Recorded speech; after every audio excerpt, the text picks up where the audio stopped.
So we're now going to move on to short-term nutrition goals. And I'm going to fill this one out slightly different. I'm going to work from the short term through to the long term.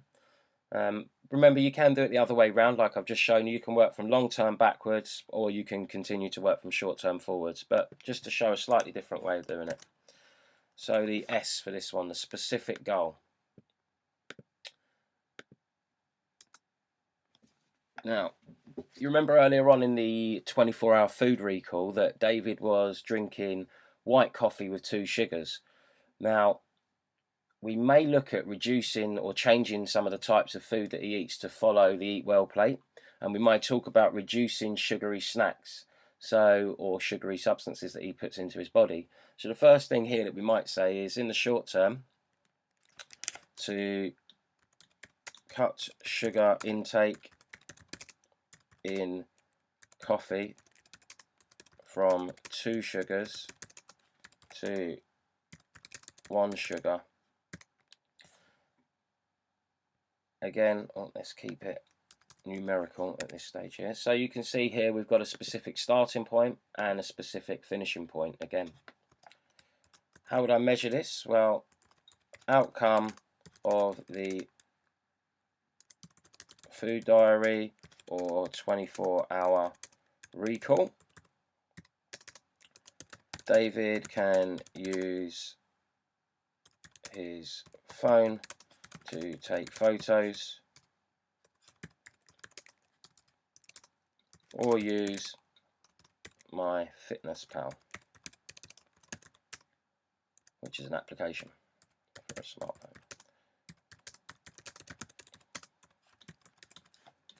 And if you haven't seen that MyFitnessPal app, I would strongly suggest that you have a look at it, because it is quite useful for achieving long-term behaviour change from clients.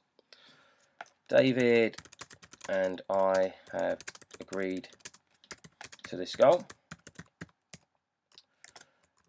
Now, for realistic, before, when it was fitness, I was referring to the ACSM guidelines, the American College of Sports Medicine. But when it comes to nutrition, we are governed by the Food Standards Agency, and it's the Eat Well plate that we need to refer to or follow as fitness professionals. So what I'm going to do now is just basically explain that the goal is realistic, as it is a small change to make, and it will bring David more in line with the FSA, the Food Standards Agency, Eat Well plate.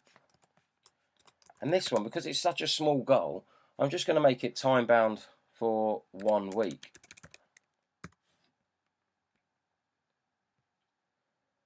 Then his medium term nutrition. I'm going to move on a little bit now.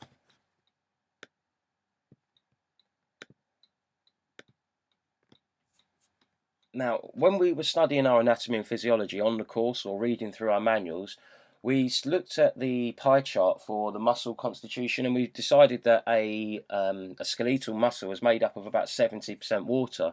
So if my client, David here, my brother, is looking to get some hypertrophy, then if he can increase his water intake, he's more likely to achieve that. Also, he's going to be flushing nutrients around his body and getting better circulation. So in the short term, or medium term, sorry, it's going to be to increase water consumption from 3 to 4 glasses per day, and over small glasses, to 2 litres per day. Measurable, well, again, I'm going to do a little copy and paste job here. Measurable by the outcome of the food diary or the 24-hour recall. David can use his phone to take photos or use MyFitnessPal on his smartphone. David and I have agreed to this goal, and the goal is realistic as it's a small change to make, bringing David more in line with the Food Standards Agency Eat Well plate.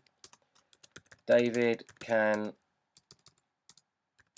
refill his 2-litre bottle of water each day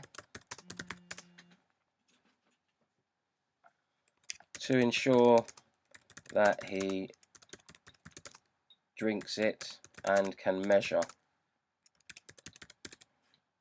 So you're really going that extra mile telling us how he can get there. And because we're looking for the physiological change, the hypertrophy at week 6, we really need to be thinking about doing this between 2 and 4 weeks or 2 and 6 weeks. So 2 to 4, and we'll have weeks just on the end here.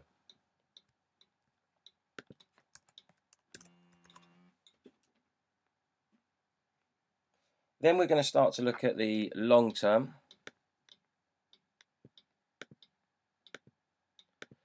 Now, we could get quite advanced here on the long-term goal, and we could start working out his total daily energy expenditure, which would be a combination of his basal metabolic rate and his physical activity levels. And that will give us a calorific quota for my brother about how many calories he should be taking in a day. We could then divide that number up into the macronutrient percentages, so 50% for carbohydrates, 12 to 15% for protein, and around about 30% for fats. And we can then work out exactly how many calories he should be taking from each macronutrient.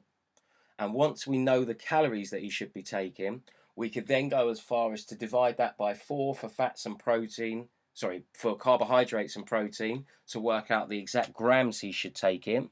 And we could also divide the fats one by 9 to work out how many grams of fat that he should be taking in. The issue that I have with that now is, it can be quite complicated. So I'm not saying that we're not advanced enough to be able to do that, because some of us will definitely be able to do that. But with this client here, when we look at our manuals, they also speak about increasing protein based around grams per kilo of body weight to achieve hypertrophy for adults. So the goal that I'm actually going to set here with my brother is to increase, let me change this away from bold, is to increase protein intake from a relatively low number up to 2 grams per kilo of body weight. So if we scroll back up, we'll be able to see how much David weighed again.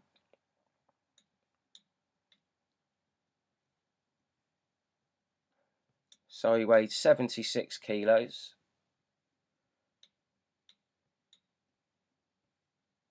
So we're going to multiply 76 by 2, which should give us 152.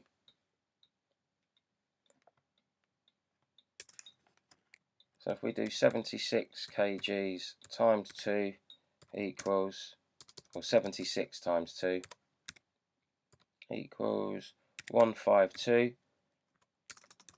So David should work towards eating 152 grams of protein per day to help him build muscle. Okay. Then it's a case of how we're going to measure that. Well, for this one, I'm not expecting my brother to be working out exactly how many grams of protein are in each meal that he eats. Yes, he can read the back of a packet. I'm not saying he can't. But he could also just enter those foods into that application that we spoke about, and that will tell him. So I think he'll prefer to work in that way. Obviously, I'd agree this with him. So it would be outcome of protein daily intake on my FitnessPal application. The next bit, well, it's agreed with David, who's my brother, so I'm going to do a little bit of copy and paste. Oh, a little bit too far down the page here. And the goal is realistic, as it's a small change to make, and it will bring David more in line with the Food Standards Agency's Eat Well plate and my AIQ, my active IQ manual for upper levels of protein consumption. Because remember, we as personal trainers, we can't write a food plan for somebody, but what we can do is give them advice that follows the Eat Well plate, or something that we're insured to work with. And for this one, I'm going to put this now to happen between weeks 6 to 10. And this is when David really wants to achieve that hypertrophy. So now you can see that I've got 3 SMART goals for fitness and 3 SMART goals for nutrition. Goal 1 for nutrition is to reduce the volume of sugar. Goal 2 is to increase water consumption. And goal 3 is to increase protein consumption. Now, I know you might be looking at the long-term goal and saying, hang on a minute, you haven't actually identified exactly where the client is now in terms of how much protein he's consuming. But that's because we haven't tallied it up on his MyFitnessPal app. Now, that's something that will happen naturally across the short and the medium term. So when you get closer to this long term, and we're at week 6, we'll be able to say, okay, David, we'll assume that he was, or we'll make a suggestion that he's taking in 114 grams of protein per day. So it would be to increase it from 114 to 152. Nevertheless, if your goal was laid out similarly to this long-term one here, your assessor will definitely pass those goals as specific, measurable, agreeable, realistic, and time-bound. And then you can move on to the case study element. So at this point, I'm going to pause the videos because we're done with the goal setting. And then we'll move on to the actual overview of the 8-week plan in the next video.